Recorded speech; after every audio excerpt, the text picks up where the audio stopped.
Your hair looks really good. Oh, thank you. Hey, weirdos. I'm Ash. And I'm Elena. And this is Morbid.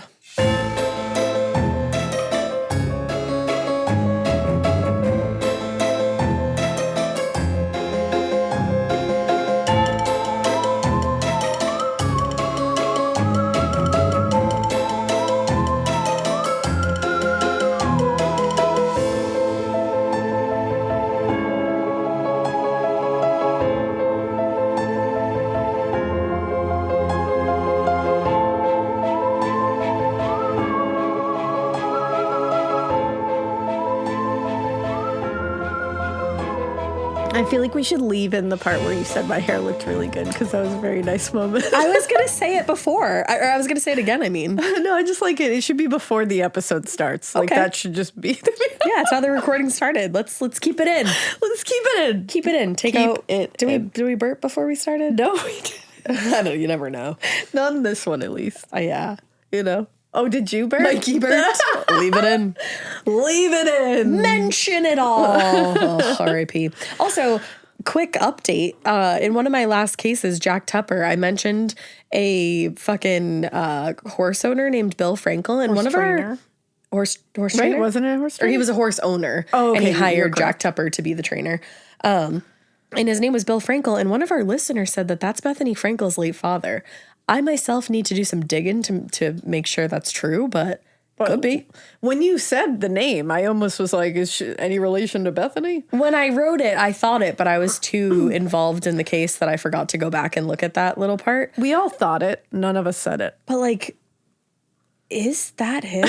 You're like, for real? Bill I mean, it's a very Frankel. quick Google search that we could do. It's her dad. That's her dad? Shit. Look at that. He was called Bobby, though. So I'm like, Bill, Bobby. I mean, I don't know. People Not the call same? people all kinds of things. That's a wild little That's cray-cray. tidbit. That is cray-cray. It's a wild tidbit. Wild tidbit. Wow. Sorry, I just got lost in a headline. All I right. was like, You were like, hey, we're doing something here. All right, so it's Listener Tales, and you know what that means. It's brought to you by you, for you, from you, and all about you. Yay. We're loosey-goosey. It's Listener Tales. Listener Tales. Listener Tales! This one I don't think has a theme. It's just an No. episode with crazy tales in it. Can I start? Yeah. Awesome. My tale is called The Time I Was Accused of Being an International Spy for Taking a Picture of a Mountain That Looked Like a Butt. So that's why I wanted to start. Because they took a picture of a mountain that looked like a butt. I already love this. And it does look like a butt. They sent a photo. Ooh. All right. It says, hi, Ash, Elena, and Deb. Just wanted to start off by saying how much I love the podcast. I'm so glad that my coworker recommended it to me because it's really kept me sane over the past few weeks as I've been dealing with a severe concussion. Oh my gosh. And I haven't been able to do pretty much anything other than listen to podcasts. Listening to your episodes have kept me entertained and saved me from overwhelming boredom, so thank you. You're welcome. You're welcome. I'm not sure if this story is something you'd want to share on Listener Tales. It is. But I figured you might get a kick out of it either way. I attached a double-spaced putafa and some pictures to this email. I've also changed the names for privacy purposes. Thank you for reading. So, this happened while I was on a language immersion internship program into a country I gotta go. A country in East Africa. I've changed all the names for privacy reasons. Stop laughing at me. On this particular day, I had gone on a site visit to a Shut up! It's not just me laughing. Mikey is too. I know everybody's laughing. It's not just me being mean. Everybody's mean to me all the time. Please rescue me. Rescue her. Rescue me. Just harmonizing BRB. On this particular day, I had gone out to a site visit to a rural women's banking collective with some employees of the nonprofit I was interning with and a woman from the UN who funded the nonprofit. That's pretty fucking cool. The day had already been longer than expected because we had to stop for about an hour on the way to the village for a road to be built. Oh, you know. Just gotta pause. This road is being built. Now, I still have a lot of questions about the road being built because if it wasn't there in the first place, why were we going that way? That's what I was going to ask. Maybe it had been built, then destroyed, and they were rebuilding it. Maybe. I don't know. Who knows? We'll never know. Anyway, we were running late because of the road situation, and I was extremely hungry because I hadn't eaten anything all day after the woman from the UN had regaled me with stories about getting typhoid from food she ate in a similar context. Oh, that'll get you hungry. That will make you not want to eat anything ever. I felt bad for not accepting the food from the generous woman who offered it to me, but I have already had enough stomach issues as it is, and I really didn't feel like I could take the risk. I was also starting to get nervous because the sun was starting to go down, and I had been warned many times about the dangers of being out after dark. So you can imagine my delight when my coworker pulled the car over for no apparent reason and pointed excitedly out the window saying, "Look, Anna, what does that mountain look like?" Being the annoyed wet blanket I was feeling like in that moment, I replied in a monotone, "A butt, Gemma. It looks like a butt." "Do you want to take a picture?" I did not. I just wanted to get home before dark and eat something, so I sat grumpily in my seat as everyone else in the car took pictures. In hindsight, the mountain really did look a lot like a butt, and it was pretty funny, but I was not feeling it in that moment, and it turns out that was probably a good thing for me. Oh, man. My annoyance quickly turned to panic, though, when a man in a dirty t-shirt and cargo pants stuck his arm into the driver's side window, reached over to Juma, and pulled our keys out of the ignition. The way my entire body would shut down I in would that moment. just cease to exist. The fight or flight response that I am currently feeling just thinking being in that position is outrageous right now. Gotta go. Naturally, Juma, who was in the driver's seat, asked the man what he was doing and demanded the keys back. The man responded that he was a police officer, doubt it, and couldn't give the keys back because we were a threat to national security since we were taking pictures of the landscape close to the border and foreigners were in the car. Now, this was clearly bullshit because the village we had been at earlier was much closer to the border, and we had been taking a buttload of pictures there without issue. No pun intended. I'm also not even sure he was a police officer since he didn't give us any form of ID and was definitely not dressed like a police officer. I wouldn't count on it. Yeah, no. I explained to him that I was not in fact a spy, but rather a student, and offered multiple times to show him my passport and visa. He was uninterested. After a few minutes of back and forth, he demanded that Juma get out of the car to quote-unquote settle this. I hate this. Like, are we going to have a cage match? What the fuck? This is where I started to get really worried, I bet. The police in this country did not have the best reputation, and while I knew he probably just wanted a bribe, I was scared he might beat Juma up if he didn't want to pay. And Juma was a stubborn but not very large guy. After a few minutes of me craning my neck to try and see what was going on next to the car unsuccessfully, the next thing I knew, Juma was getting back into the driver's seat and the police officer, quote unquote, was hopping into the back seat of our car, getting real cozy with my coworkers, who were now sitting 4 people in the back row of seats. What? We're all going to the police station to get this figured out, he announced. What? What? No. I was actually pretty shocked by this development. Oh, were you? In a way. Because up to that point, I was fully convinced that he was not a police officer, but rather a random guy trying to make a quick buck. To be honest, me too. So this would also be shocking. I'm still not convinced that he's not. Per this guy's insistence, Juma drove the now very crowded car to the local police station where we went in one by one for questioning. I began to feel very glad that I did not take any pictures of Butt Mountain because they demanded to see my camera roll and had the pleasure... and had the pleasure of seeing my progress pictures from my workout plan and a few shots of monkeys stealing stuff from trash cans. The rest of my coworkers frantically tried to delete their Butt Mountain pictures before their interrogation.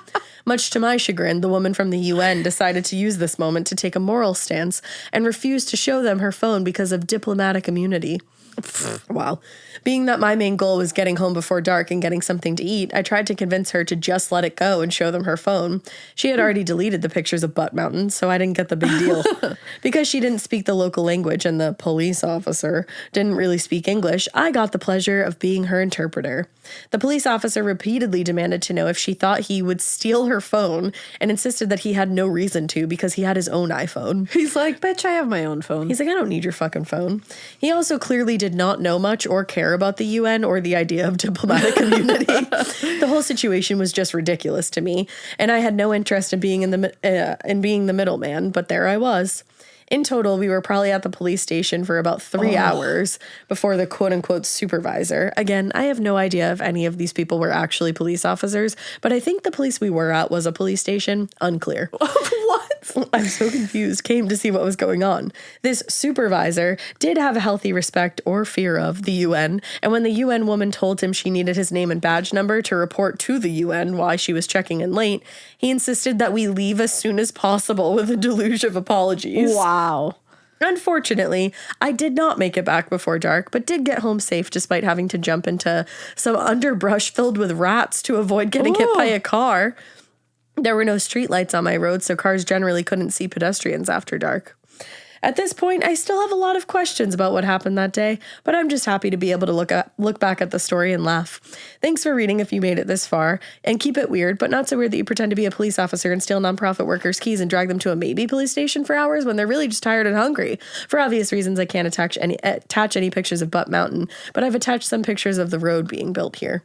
I have no idea how to react to that one. That's funny because I thought the picture that you did attach looked like a butt. I was gonna say I didn't see the Butt Mountain, so I thought I was just missing it. Yeah, it's not a mountain really now that I look at it. It's just a tree and some brush. Wow. But now I really want to see. What a wild story. That's insane. Truly a wild story. Wow. Dang, Anna. Imagine. Anna. That's Anna, not your real Anna? name. I know that. Don't worry, we're not using real names, but Never. But dang. I just like that Butt Mountain was the thing that almost got you guys Butt put in the fucking clink, mountain. Oh, you know? that's not what I meant to say.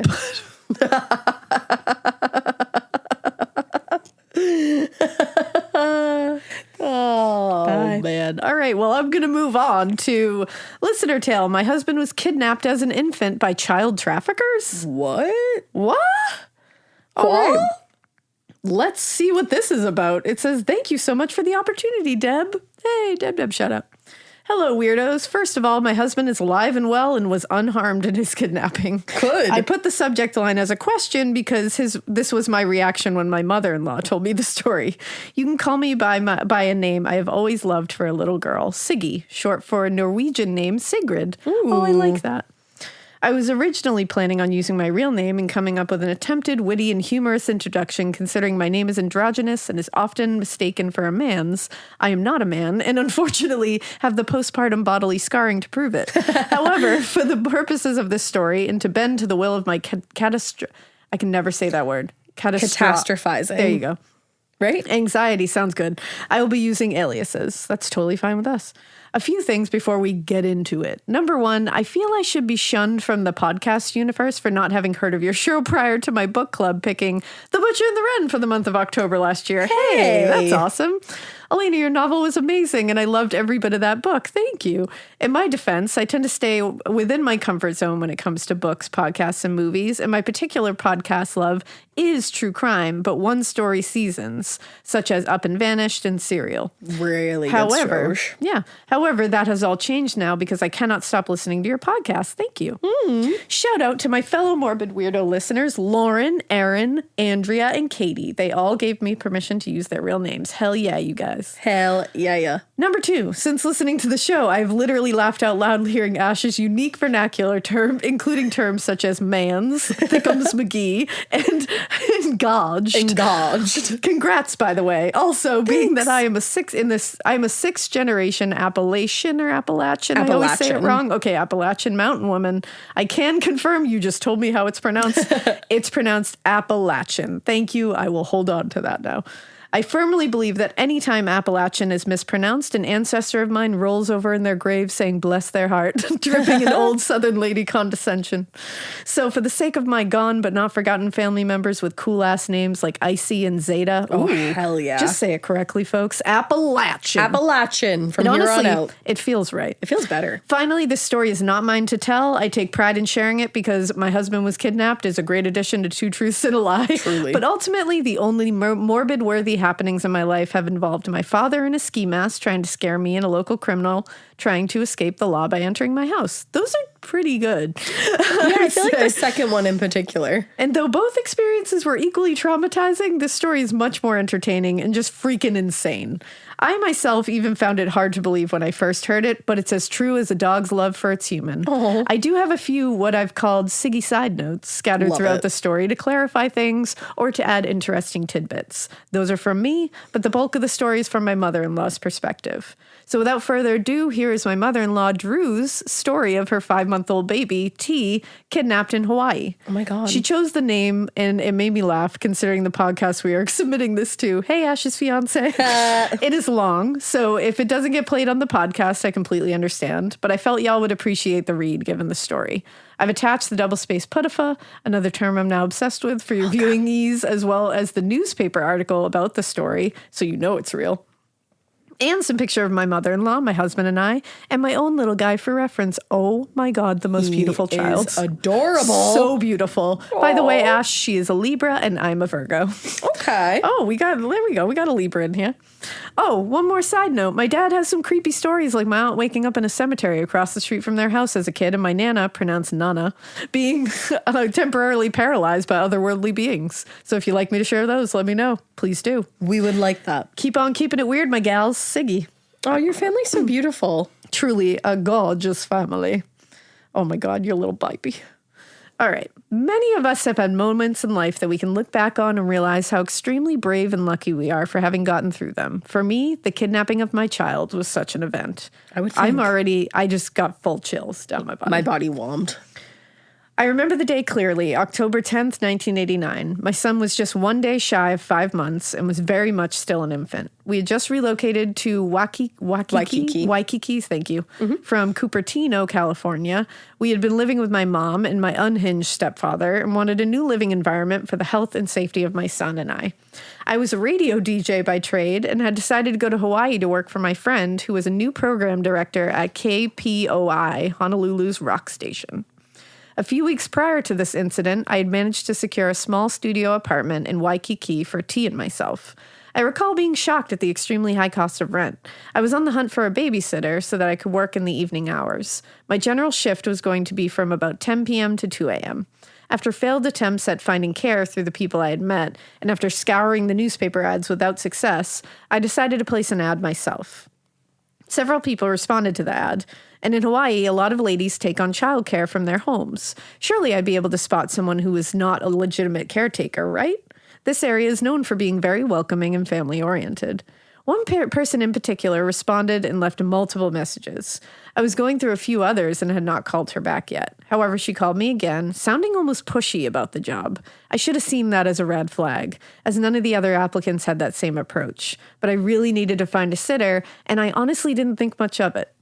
I finally spoke with her and we talked for about 30 minutes. She sounded nice. She had kids of her own. She was a retired nurse, etc., all the normal sounding stuff. So we set up a time to meet in person. This initial contact was right around the time of my birthday, October 7th. So it's easy to recall the events in the timeline. I remember going into her apartment, which was very close to my own. It was a tall high-rise building sitting in the Alawai Canal in the middle of Waikiki. This is important to the story, as being familiar with this building was one of the main factors in knowing what happened to T. Since it was close to my birthday, we agreed that this woman, who we will call Stella for the purpose of the story, would try out an hour or two with my son and see if it was a good fit for us all. I was super overprotective of him, being that I was a 25-year-old single mother living 2,400 miles from home. Holy cow. Therefore, I always had anxiety when anyone else watched him aside from my mother. I'm that way anyways, so don't worry. Mm-hmm. Except it's me that gets to watch them. I decided to go out for a few hours to the Hard Rock Hotel and Casino. It had recently opened and was supposed to be an amazing experience. We decided on a date and time, and I really looked forward to a few hours on my own. When I arrived at her apartment the initial time, Stella watched T. She was wearing a house dress, was about my height of 5'8", was thin with bleach blonde hair, and wore wire-rimmed glasses. She literally looked like a younger grandma type and appeared to stay home most of the time. That night for me was everything I wanted it to be, and the check-in calls with Stella went equally as well, with her giving me frequent updates on how T was doing. I felt very excited to be moving on with my life and away from living with my abusive stepfather. After a few hours of dinner and drinks, I called a cab and headed back to the apartment complex. When I got back to her 21st floor apartment, Stella quickly opened the door and invited me in. The baby was sleeping soundly in a bed we had made on the floor, and he looked peaceful and happy. We talked about how she was feeling, how I was feeling, and confirmed that we both wanted to do this again in the future. I scooped the baby up, went down to the awaiting cab, and back to our new apartment. Stella and I continued to talk on the phone in the coming days, and she always asked how T was doing and what he was up to on any given day. Nothing seemed out of the ordinary. Conversations were normal. She listened to my request, and she seemed like a genuinely nice person. I never once felt any weird vibes or feelings when we spoke. Isn't that so scary? That's how terrifying. Some people just don't give off the vibe that they're a fucking monster. The next opportunity for her to watch him was on the night of October 10th. Ugh. I had to go to the radio station to train before I could go on air, so I was scheduled to be there in the early evening, late afternoon for this purpose. I thought it would be a great time for Stella to watch the baby again and do another trial run before I had to work full time. As I had done before, I bundled the baby up, filled his large diaper bag with all the things he could possibly need, and caught a taxi back to Stella's apartment. Everything once again seemed normal when we arrived, and she answered the door, inviting us in. However, I distinctly remember two things. One, she was wearing a house dress like before, but this time she had regular clothes laying out on her bed, which I could see from the living room. That struck me as a little odd, but I said nothing. 2, she had placed 2 very large suitcases directly adjacent to the front door. Those suitcases had not been present during the previous visit. I asked her about them, and she said she was taking them downstairs in the morning to her storage unit in the garage. This didn't seem unusual, as many of these buildings had subterranean parking with private storage units for tenants' items for an additional fee. The baby was sleepy, so after sticking around for a few minutes chatting, I handed him over to get ready to leave. I recall saying something like, "You don't have plans to go anywhere, right?" And she laughed as though the idea was preposterous. She was drinking a Coca-Cola from a glass with ice, and I watched her swig and refill it several times while I sat there.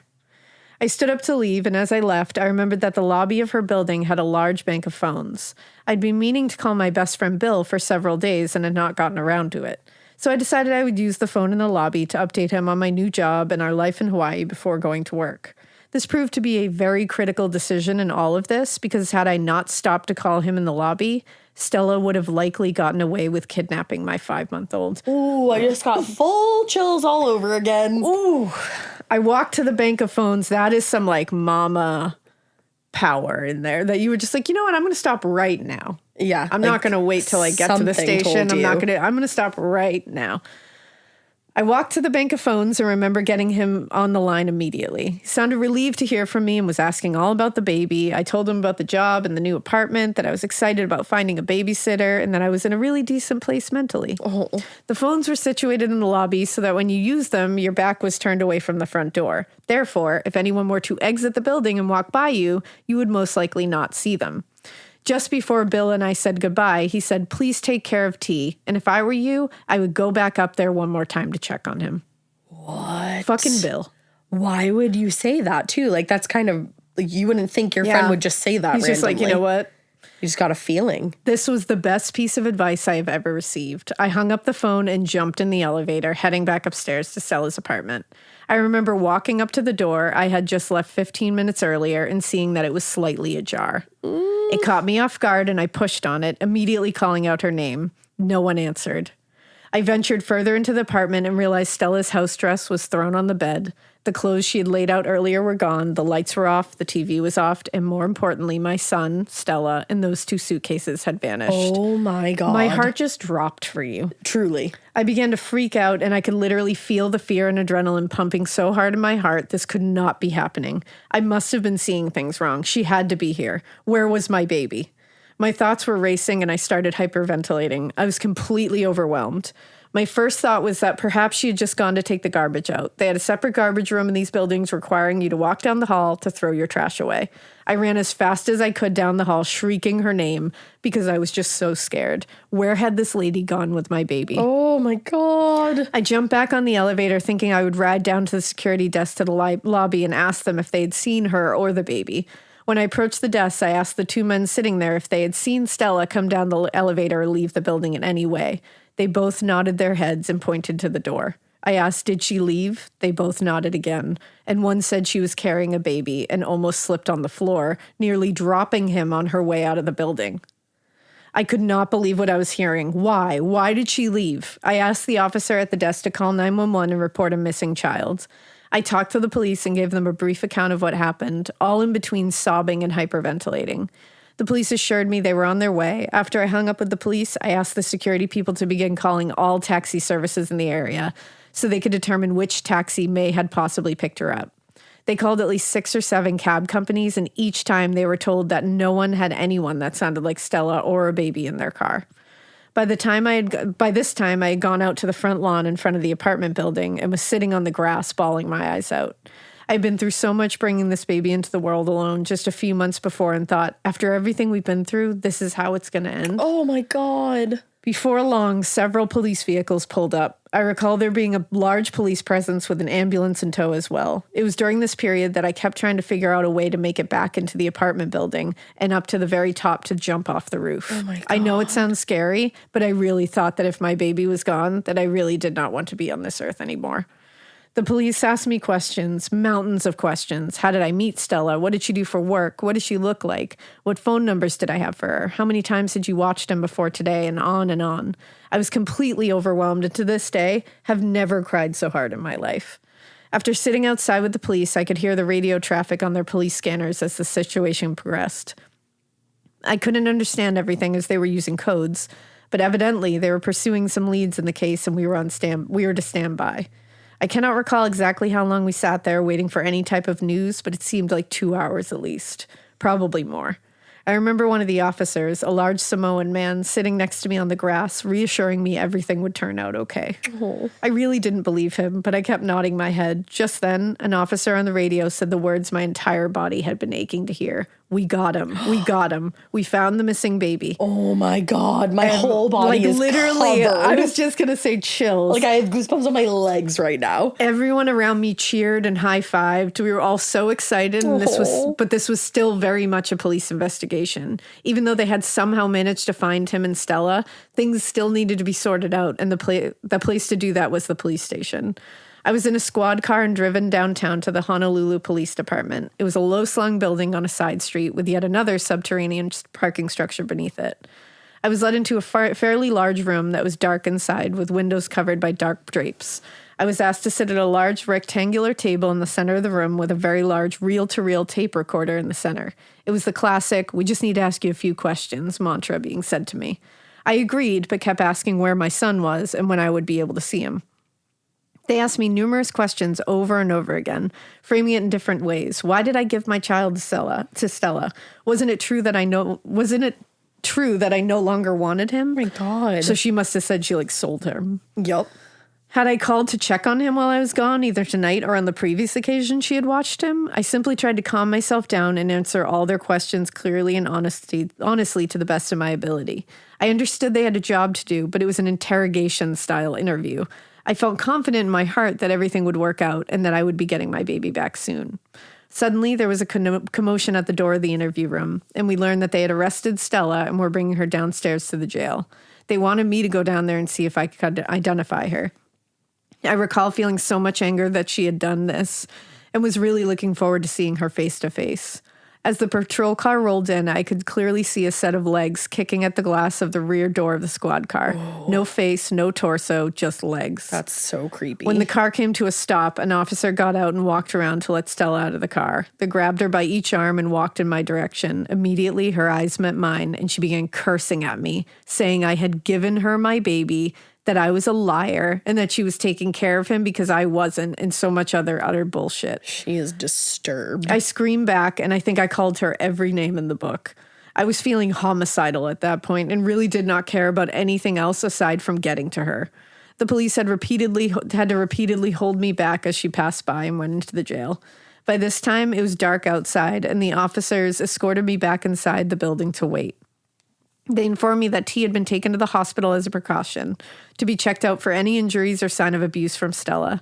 I remember sitting in that police station for another 4 or 5 hours. Oh my God. It felt surreal and very out of body. I had a hard time thinking about what had just happened because I was in shock and I was not responding to things as I usually would have. After about 5 hours, an officer came to get me to walk into a different area of the police department. When I rounded the corner, I saw T wrapped in a sheet with nothing on but a diaper. He saw me and started crying. I walked over, grabbed him, and gave him my biggest, longest hug I could imagine. Oh. He immediately relaxed, and he appeared to be very tired. I asked the police if I could leave and go home, and they said yes. They stated Stella would be in jail for a while as they were charging her with felonial You combined the two. felony custodial interference in the first degree, a major felony. There were additional charges as well, but that was the main charge. I was contacted the next day by police, and they told me the story of how she was caught. I was chomping at the bit to learn the story of her capture and her motive for kidnapping my child. Yeah. According to police, she had gotten into the cab with the baby. She had directed the cab driver to drive her to downtown Honolulu to Bishop Street. The taxi driver immediately felt weird vibes from her, as she was too old to have such a young baby. Who was only clothed in a diaper and a sheet. What? He asked whose baby he was, how old he was, and whatever information he could glean from her. Wow, this guy's like great. Seriously. She told him she was caring for a friend's child because the mom needed a break and could no longer care for him. Wow. Her response to his questions and her vague answers really grabbed his attention. Good for this guy. While the taxi driver was driving to the destination, he told her he needed to make a stop for gas. She agreed, and he pulled over to a gas station. When he got out, he called into the taxi stand, explaining that he was driving an older lady with a baby and that he was concerned for the baby's welfare. Wow. It was then that the taxi company realized their driver was driving around with the missing child everyone was looking for. The driver was instructed to act normally and take Stella to wherever she wanted to go, but to stay with her to find out her actual destination. They pulled in front of a large high-rise in downtown Honolulu. Since she had two full suitcases and a baby, the taxi driver brilliantly offered to help her take her luggage upstairs. Smart. So he would be able to see the apartment she was entering and provide valuable information to the police. When he got to the apartment with her, he saw an older man and the baby was taken into another room. Ooh. The driver immediately contacted police with all the information he had on Stella, including her exact location. They waited several minutes for other officers to arrive before going upstairs to confront Stella and her apparent boyfriend, who was part of the entire plan. When they knocked, no one answered at first. I'm certain they were wondering who could be at the door. After several tries, they opened the door and were confronted by the police. At first, Stella denied knowing anything about a baby and denied knowing me. Like they're not going to find the baby in the apartment, girlfriend? Yeah. The police asked to come in and talk and go over the information that they had with Stella. While they were in the apartment, they heard a baby crying and immediately knew the gig was up. One of the officers walked to a closed back bedroom door and opened it up. Inside, they found T laying in a sheet and nothing more than a diaper. No bottles, no diaper bag, nothing. I'm not sure what happened to the diaper bag I had left with her, but it was gone. What? Both she and her boyfriend were handcuffed and searched. It was during this time that the police discovered passports, other identification, and over $30,000 in cash. What the fuck? It was clear that something nefarious was going on, and both parties were immediately arrested and taken into custody. This is so bizarre. The key to this whole story was the taxi driver. If he had not been alert and aware when talking to Stella, he would have never stopped and called in to report what he was dealing with in the taxi. Since it was already a major response by the police in looking for a baby, and we knew Stella was in a cab at some point, the driver's call was the one we were all waiting for. I was able to get my baby back at the police station, so T and I went home to our new apartment and called my father, who was an experienced police officer for the Sacramento Police Department, and explained what happened. Siggy side note. My husband's grandpa was not only a Sacramento PD officer, but one who had worked the Golden State Killer case and retired as a captain. A real badass. Are you guys trying to kill me out here? Like, what? This story is like just the twists and turns. Seriously. All of it was very hard to believe, and he asked me many questions and for many details. After speaking, he decided the best thing for me was to gather my stuff and hop on the next available plane back to the mainland. I must say it was very disappointing, as I had high hopes for my time with T in our new state. But ultimately, our island time had run its course and wasn't meant to be. I do not blame you. We flew back to Sacramento, not Cupertino. There was no way I was going to put myself and my child back into that unhealthy situation. My father was very, very well connected and was able to find an apartment for me within a few days. Aww. He helped us furnish it, and I began looking for work. We were contacted by the Honolulu District Attorney's Office, letting us know a victim/witness Kokua services? I'm not positive. That sounds right, though. Who could assist me with the resources I may need, as well as to help me through the criminal justice system in Hawaii.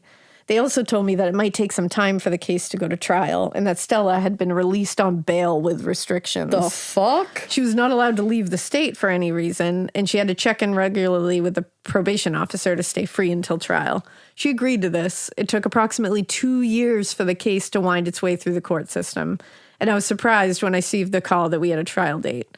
The advocate told me they would be needing me to travel back to Hawaii to be a witness for the prosecution. Oh, man. I was excited that I might see some justice for what had been the scariest, harrowing, and most traumatizing event in my life. It was a warm summer day as I flew out to Hawaii to attend the trial. My mom stayed behind to take care of T, as I had no intention of ever having him step foot in Hawaii again. Immediately upon arrival, I was called down to the victim witness offices. There I met with both prosecutors and their staff. I was asked to repeat the story of what happened from my perspective, and they helped me to recall certain parts of the kidnapping. My mind was unsteady as I felt I had mentally blocked out much of the incident. It was not something I wanted to talk or think about, but I did my best in recalling the events. For about 3 days, we met every day and went over the questions they were going to ask me. It made certain I responded truthfully, but with an emphasis on certain things that had happened. It was like going to school. The biggest pointer they gave me was to look directly at the jury when answering and to express any emotions I might be having after recalling the events of that day. The following day was the start of the trial. I remember walking into the courtroom and the entire jury box was full of jurors. It was strange seeing Stella sitting at the defense table as I had not seen her in a long time. I was placed on the witness stand and my testimony began. It soon came to feel like I, not the defendant, was on trial. It's sad how often that happens. The defense attorney painted a picture of me that said I was a bad mom and had let Stella take the baby because I wanted to go out and party. Meanwhile, you were going to your job. He also stressed that I'd willingly given T to Stella and that the only thing she was guilty of was being concerned for the welfare of my child. What was the $30,000 in cash about then? Yeah. Once it came time, and why was it that when you came to, then the police came to the door and asked for the baby, they said there was no baby in the apartment. Exactly. Once it came time for the prosecution to question me, I immediately began crying on the stand. It was super emotional recalling the events one by one and having to explain my thoughts and my actions at every step. I made it clear that in no way had I given my baby to Stella or anyone, and that she never had permission to leave the apartment at any time with my child. I ended up being on the witness stand for 3 days. I gave honest testimony and told the facts as I remembered them. On the third day, I was released as a witness and sent back to my hotel to wait the next step. I felt completely spent and cried several more times recalling the events that I had tried to push down for so long. I was never allowed in the courtroom while others testified, so I had no idea what other things had been said other than my own testimony. On day 4, we were told the verdict had been reached. Siggy side note, I became a Susie Sleuth, as my mother-in-law calls it, and I ended up finding the basic docket information on the case. Hell yeah, Susie Sleuth. The jury debated for less than 2 hours. This spineless bottom feeder was done. Hell yeah. I was asked if I wanted to return to the courthouse, and I declined as I was scared and nervous and just wanted it to be over so I could get back to California and my baby. The verdict came in that afternoon, and Stella and her boyfriend were found guilty on all counts against them. Good. Her boyfriend was convicted of lesser charges because his involvement had been significantly less than Stella. Now remember, she was out on bail waiting for the trial, so her attorney asked that she be allowed to remain on bail until sentencing. Like she's a literal kidnapper. The judge agreed against the protestation of the prosecution. The fuck? They set a sentencing date for about 2 months away to allow Stella to prepare for prison. I don't know about that. I left Hawaii and flew back home, and I continued my life in Sacramento and was working and going to school. T was 2.5 by this time, and his only concern was Teenage Mutant Ninja Turtles. The story does not end here, though. I was contacted by the prosecutor's office about 2 months after the trial and told that Stella... I knew this was going to happen. And told that Stella had jumped bail and was on the run. She had somehow managed to get off the island and was on to an unknown destination. The way my stomach is in knots for you. The prosecutor assured me that T and I were safe, and they had hard leads indicating that she had escaped to England. How the fuck did she get to England? They had Interpol and the Scotland Yard searching down leads, trying to locate her to bring her back to the United States for sentencing, as a bench warrant had been ordered by the judge in the case. Several more months went by, and they continued to search for her. I was not in the loop in any of this, and just assumed they would find her and bring her back. After a few more months had passed, I called down to the victim witness program to inquire about the sentencing status. I really did want to know the outcome of everything. It was during this call that I learned from the advocate that Stella had been located, but when they arrived to arrest her at a location in London, she was found dead, strangled to death. Wow. Womp. I was shocked and felt so many emotions about this. I was not given all the details of what happened, only that she had been found dead by someone else. It It was a sad and scary conclusion to a case that would eclipse my life for several years. From my recollection, I was told that she had intended on selling my baby. She had been found with a passport, $30,000 in cash, and plane tickets upon her arrest. It was clear this was a trafficking case, and she had no intention of keeping T, but was using him as a pawn to make money. That's so scary. I have often wondered if she had done this that's what I wondered, to any other people, to take full advantage of a young single mom living in a different state than her family, with little money and resources, and literally kidnap her baby to try to sell him, was the stuff of television dramas and crime shows. I will never forget the look on my baby boy's face when they turned him back over to me from the hospital. He was so scared. I remember that his photo was taken before we left the police station, and he was turned into a news story in the Honolulu Star Advertiser. Oh my God. Siggy side note, my mother-in-law says that she remembers seeing a front page news story with T's picture on it. However, neither of us were able to locate it when we searched online. I found the articles pertaining to T's kidnapping, but both were small little snippets in the crime section of the main Honolulu newspapers. I've attached them to my email. And FYI, they report that Stella was Drew's roommate, which was solely untrue. The fuck? They did not interview Drew for the story for reasons unknown to her, so some of the details are reported in error. Nice. My true thanks and gratefulness go out to the Honolulu Police Department for finding T so quickly and for really pursuing a case against Stella. I'm just so thankful they believed me. I also want to thank the Honolulu's prosecutor's office for getting the conviction in court and for taking such good care of me through the process. T is now 33 years old, Wow. happily married with a toddler son. I often think of this experience and cannot fathom my life if he was not found and brought back to me. Oh, I'm like going to cry. I know. It is sad that all too many cases like mine do not conclude with positive results. I'm a very lucky girl, and I thank God every day for getting me through this experience, going on to live a happy, successful life, and for making me a Grammy to the sweetest little boy on the planet. ruin me. Holy hell. What a fucking story. Holy shit. I am without words. It's crazy that we're just like looking at a picture of T, 33 and happy, and he's the little boy at the center of this story. I'm like, I feel tearing up here. Can you imagine being his wife, being Big like, T. There's no way I ever Like, I would have never known you. known you. We wouldn't have our baby. And like, Who was, maybe Drew wouldn't be such a here. beautiful baby. I know. Like this little baby. I know their baby is so perfect. Oh, I just want to smush you, baby. But you guys are so beautiful shit. together, and your mother-in-law is so beautiful, and it's just like, holy shit. That is on another level. Thank you thank your mother-in-law, Drew, for writing that down. That was incredibly written, What by an the way. incredibly told story. Holy shit. And thank you for sharing it with us. And thank goodness T is here. And that's awesome. And you guys are Wow. beautiful. And I'm just, my whole body is like on fight or flight mode right now. I'm just so stressed out for your mother-in-law. That is one of the craziest tales that we've ever gotten. It's so scary that you have to be worried about that stuff. It is. And it's sad that you can't trust someone to babysit your child. Like, And it's even worse that a lot of people, because it takes a village, absolutely. you know, and it's really, I always feel really fortunate that I have so many people village. around me that I trust and that my kids are comfortable with and that are willing to help and able to help. And a lot of people don't have that. No, especially single mothers. Oh, we think about it constantly. Like John and I are constantly like, how do people do this without their village near them? Seriously. And I should say single fathers too. Yeah. Crazy. Wow. Thank you for that. I feel like we need Siggy. something haunted after that. Yeah, bring me a haunted shit. All right. And Siggy, thank you for sharing that. Yeah, Siggy, that was incredible. All right, we've got listener tale. Does a demon come with everyone's college tuition or just mine? I'm obsessed already. Obsessed. It says, hello, beautiful spooky listeners. My name is Addison. Yes, you can use my name. Of course, I have to start my listener tale off by saying how amazing and inspiring y'all are. Thank you. Y'all have such an amazing bond with each other and never fail to brighten my day. Enough with all this mushy stuff, though. Let's go down to the nitty-gritty of the scariest fucking night of my life that I still think about to this day. So hang on to your tits. It's going to be a wild ride. Remix. So I'm from Greensville, South Carolina, and attended college at the good old University of Southern Carolina. I remember pulling up to my assigned dorm building with my dad's car packed to the brim of an absurd amount of unnecessary dorm stuff that I planned to decorate my room with. But hey, a girl can't have too much decor, am I right? No.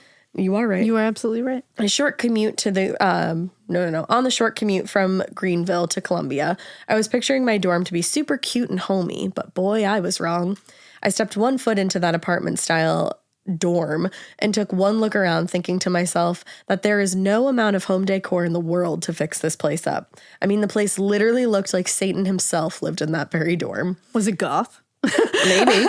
My roommate, Elena, maybe it was goth, came in after me, and we looked at each other as if we were thinking the same thing. What the actual fuck? My dad, of course, started to do the typical dad inspection of the apartment, and my mom kept assuring me and Elena that the place wasn't that bad. Mom, be fucking for real. We hugged our parents goodbye and started to make our little hellhole our own. In the first few months, there were very little strange things that would occur. Cabinet doors would be open when we knew we'd left them shut, and the TV would turn on in the middle of the night by itself. These little things didn't particularly scare us because we just thought we were carelessly leaving cabinet doors open or leaving lights on. Valid. A few months later, we both found ourselves a boyfriend. They are now our piece of shit exes. But I digress. Oh, shit. I'm sorry. We both started to basically spend every night with our boyfriends because the apartment was just flat out eerie and scary to be in. I always felt like I was being watched, and I had the feeling we weren't alone in that nasty-ass dorm. As the holidays rolled around, everyone started to pack up and head home for Christmas break, including our boyfriends. So we had to tough it out and stay a few nights in the hellhole. I had to stay an extra few days because I had a job at a stupid-ass pizza place and was scheduled to work for the rest of the week. I made Elena stay with me that whole week because I would rather sleep on a park bench than sleep alone in that piece of shit apartment. I like that I'm part of this. I do too. I feel good being part of this with you. I like it a lot. She begrudgingly agreed, but broke the news to me that she was leaving a day early. Fuck her. Sorry. I'm just kidding, but still. She gave me a hug, grabbed her things, and walked out the door. I wanted to break down crying, but it's only one night alone. How bad can it be? Luckily, I had to work a double shift that day, so I wasn't in the apartment most of the day. I got back around 10 p.m. that night and made myself some dinner, sat on the couch to watch my comfort show, hell yeah, Rick and Morty. As I was eating my canned soup, dinner, and goldfish, that sounds awesome, we call it girl dinner, I heard what sounded like a cabinet door opening in the kitchen. The place was old as dirt, so literally everything creaked and made noises. I've seen way too many horror films in my life to get up and investigate, so I quickly ran to our room and locked the door. The apartment is set up where me and Elena share a big room with 2 twin beds, and the bedroom door has a big latch lock that you could not get into without a key that me and Elena tied around our wrists. I got in bed and listened out for any more noises and didn't hear anything, so I basically gaslit myself into thinking that I was being absolutely ridiculous and there was nothing there. We've all done that. Yeah. I turned the lights off and got into bed. My bad thoughts went away quickly as I got lost scrolling through Instagram, which was part of my nightly routine. About 30 minutes passed by when I heard the fucking latch lock on my bedroom door unlock itself. Oh. That's horrible. I was frozen in fear and laid in my bed paralyzed, staring at my bedroom door. We had blackout curtains in our room, so the room was literally pitch black except the light coming from my phone that barely illuminated the room. The door slowly started to creak open, and I shot under my covers because I wanted to become invisible to whatever was on the other side of that door. I started to cry and even pissed myself a little. I'm such a pussy. I feel you, I would have done the same thing. I knew for a fact that I locked the front door to my apartment and the door to my bedroom door, and the only key to get in was literally still tied around my wrist. All I could hear was heavy breathing and a slow shuffle, like someone was dragging their feet coming into the room. Ew. I finally mustered up the courage to call out, Elena? No answer. Elena's like, it's not me, bitch. It wasn't me. The breathing and the shuffling got louder and louder. There was absolutely no way in hell that I was going to look at what or who entered my room. I could hear things being thrown around on the floor, and I knew that it was the pillows being tossed on the ground from Elena's bed. Then I heard the creaking from her bed as if someone was getting in bed to go to sleep. What the fuck? The breathing continued, and I just sat there and silent cried. I am a religious person, so I silently repeated the Lord's Prayer over and over again until somehow I fell asleep. I can't believe you fell asleep. Just, holy shit. There's a literal daemon in the other room. And you're just like, nighty-night. I woke up in the morning and looked over at Elena's bed, and what the fuck do I see? All of the pillows were on the ground, and the comforter looked as if someone had slept on top of it. Chills flooded my body because I watched Elena flawlessly make her bed before she left. I went to check the front door, which was still locked. I called my mom crying and told her what happened, and without hesitation, she said, Addison, we need to bless that apartment and get that thing the fuck out of there. I told her that I was just going to come home for now because I could not spend another minute in that place alone. I called Elena to tell her what happened, and she completely believed me and apologized for not staying with me. Apology not accepted. Shit. I don't blame you. Elena's like, God damn it. After we came back from our month break, we walked into the apartment to find all the cabinet and closet doors open, even our refrigerator. Oh. Hate that. We dropped our stuff in the doorway and ran out of there. I called my mom and I told her that we will not be staying another night there. And my mom said, yes, you are. We are paying good money for you to be there. Thanks, Mom, for the guilt trip, but fuck no. Well, I love that she's like, we're going to bless that place. And then she's like, you're going to stay the fuck in there. She's even like, if there is a listen, diamond. we paid your tuition. We paid your tuition. We had a deposit on that place that we won't get back. Stay with that diamond. Damn. My angel of a mom drove up to Columbia that day and made me and Elena walk to the room with her. As she walked through the room with her, she yelled, "Get out of this house. You are not welcome here," and read scriptures from the Bible. I'll tell you what, the people on our floor probably thought we were crazy as hell, but fuck it. My mom took us to lunch and dropped us back. I love that she was like, you guys want to get some lunch after that? Let's get some lunch. Let's get some appies. Let's go to Applebee's. And dropped us back off. When we walked in the place, it felt lighter and not as eerie. Thank the Lord. We didn't have any more activity since that day, but we quickly learned from other students who resided in the building, had strange things going on in their rooms too. Move-out day did not come soon enough, but we survived. Me and Elena continued to be roommates all throughout college and are still sisters to this day. That. That's beautiful. As for the building, that fucker got torn down this year, as it should. Thank you so much for listening to my tale. It literally gave me chills to write this 5 years later, as it is still the scariest thing that has ever happened to me.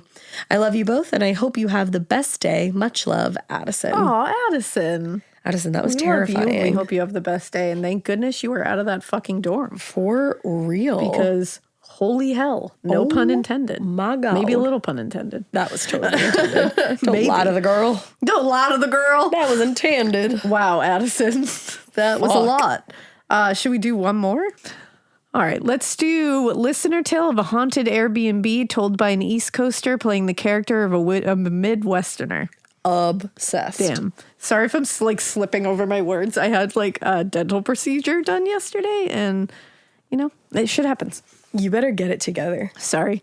Hey, Ash and Elena. I finally found the courage to write in my listener tale, so I hope it makes it onto the pod. It did. As the phrase goes, I've attached a double-spaced puttifa and some pictures as well for your enjoyment. I look forward to more Morbid episodes. Yours truly, Chelsea, the New Yorker who ended up in Wisconsin by way of Oregon. Also, I know Massachusetts pretty well and was never a fan of massholes, but somehow you two make me want to visit more. The BKLYN Italian in me makes it hard to like Boston, though. You don't like Boston? We'll forgive you. Can we read this? We're going to forgive you because you know what? what? We'll forgive you. You have a really cute cat. Airbnb host that was a ghost. And you know what? That rhymed. It does. So there we go. It says, hey, Ash and Elena, I'm Chelsea. You can use my name because I'm a 37-year-old Aquarius with Leo rising who still thinks they're 27. I love it. So I love me some recognition. Flips hair. I recently discovered Morbid in May of 2022, but thankfully my life is uneventful, so I was able to catch up to the present day pretty quickly. I first started listening to you when I had a month off from work, so I was painting my home and doing odd jobs around my house. Now, every time I'm in a certain room or staring at my porch, I think, I painted that to BTK. Or the exterior door frames, I painted that to John Wayne Gacy. So you're forever stuck in my home and brain now. I'll never forget painting my kitchen to Albert Fish and laughing my ass off at the two of you trying to explain why they used to use the Boy Scouts. And the fact that no matter what, there's always an issue with managing paperwork. Truly. Boy Scouts doing police work. Who knew? Cops dropping the ball. Who knew? Who knew? For the last few months, I've been wanting to write in because I have little moments in my 100-year-old bungalow with my old man ghost who watches me when I've had too much to drink, or with the old Polish lady who insists on playing with Ivan, my cat, after 2 a.m. I'm obsessed with your cat, I'm by the way. obsessed with all of that. And Ivan, I love that name for a cat. If you yell at her that it's bedtime, she stops. But this one is about my Airbnb experience in Grand Rapids. Please give us the other ones too later. Please do. I live in Milwaukee. Please note, I was not born in Wisconsin. I am a New Yorker, Brooklyn-bred badass. I just want to clarify I live here because it's cheap. Also, now I understand why you don't like Boston. It makes sense. You honestly think this dime piece lesbian would live here out of free will and not inflation? Back to it. Most every Halloween weekend, I drive over to Michigan for Saugatuck, I got it. Saugatuck Douglas, adult-only Halloween parade. Oh, that sounds fun. It's a fun. must for your bucket list if you love the arts, the gays, and damn fun weekend. I do. That sounds amazing. Love all of those things. I always try to get one night in Grand Rapids since it's a little less than an hour drive from the parade. This one weekend, I booked an Airbnb instead of my usual bougie Marriott suite. This house was built in the 1800s, so it was freezing, even though the heat was on, and it was overall creaky and creepy, but so adorable. I got in, didn't unpack, threw my food in the fridge, and went out exploring. When I came home to cook and unwind, I opened the fridge and found my chicken breasts wrapped in very nice linens that had chickens embroidered on them, like they were hand-sewn. What? I stood there confused and triple-checked my brain that I didn't do that.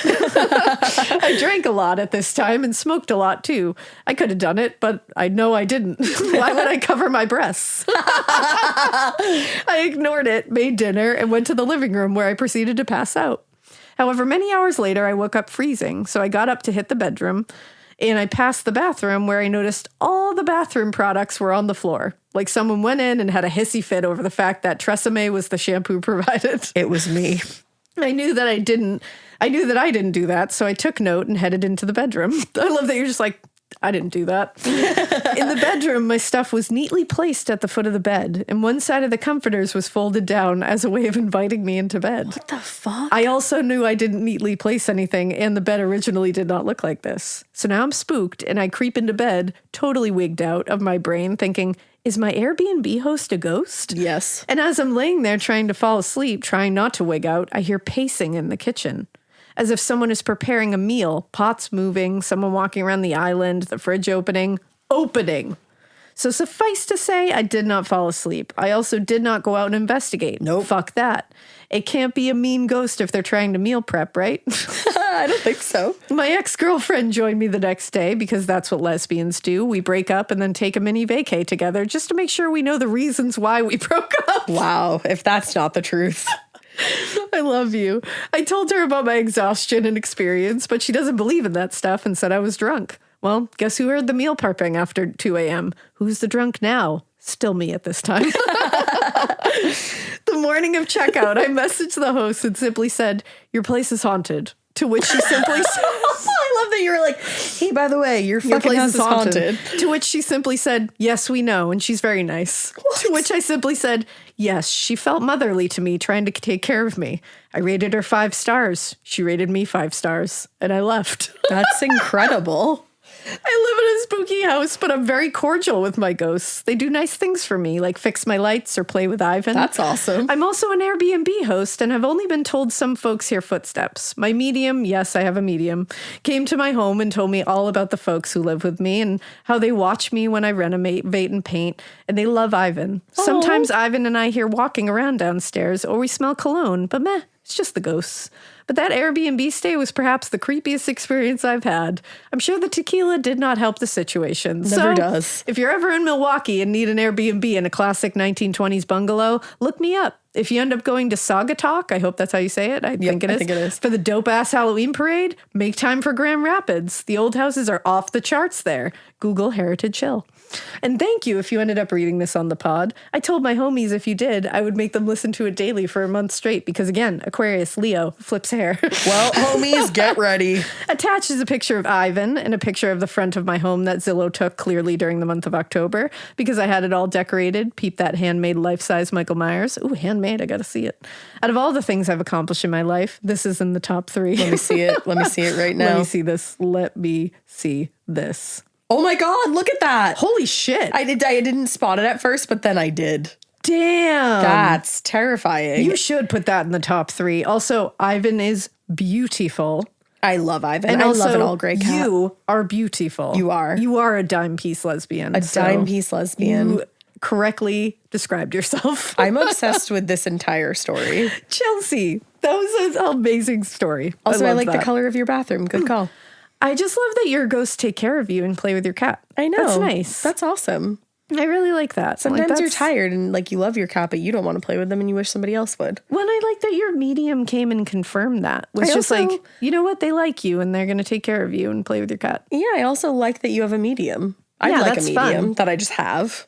I would also love that. Let's look into that. I feel like we can make that happen. Let's get a fucking medium. Chelsea, that was great. Chelsea, Siggy, fucking who else did we read from? I don't know if we were supposed to say the first person's name. Nope, Anna. Anna, okay. And Addison. Yep. You're all of you fucking fantastic. You killed it. I love it. That was a fun one. That was a good one. We needed those haunting ones to like, you know, be the bread. Yeah, those last two were the fun ones. I didn't mean all of them. LOL. And all of them were not fun. No, crazy. Whoa. Well, I guess it's time for me to go now. So we hope you keep listening. Keep sending those listener tales. And we hope that you keep it weird. But not so weird that you live in a haunted house or you try to steal somebody's baby or you haunt a fucking dorm room because that's really terrifying. And I mean, I think you should keep it so weird that you're a mountain that looks like a butt. Definitely be that weird. Yay. Mountains that look like butts.